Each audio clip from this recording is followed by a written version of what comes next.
सकाळी उठून आंघोळ पाणी करून आवरून आता आपण आपली गाडी घेऊन चालली बघा एका मंदिरात. आता आपण आलो बघा 32 रायात गोरक्षनाथांच्या मंदिरात.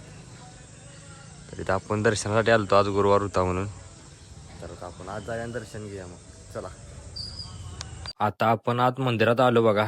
तर मी बी दर्शन घेतोय, तुम्ही बी दर्शन घ्या. आपण आता दर्शन घेतले तर आता आपण बाहेर जाऊया, बाहेरच्या बी देवांचं दर्शन घेऊया. आता आपण बाहेर आले बघा. आता आपण आले भैरवनाथांच्या मंदिरापाशी. तर मी बी दर्शन घेतोय, तुम्ही बी दर्शन घ्या. आता आपण दर्शन घेतले तिथलं.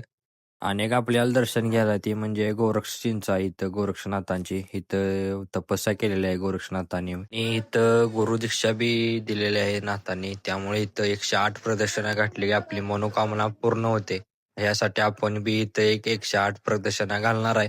कारण आपली काय लय मोठी काय इच्छा नाही, थोडीफारच आहे. ते बी आपली पूर्ण व्हावी म्हणून आपण प्रदक्षिणा घालतोय. तर आपण प्रदक्षिणा घालून घेऊया मग चला.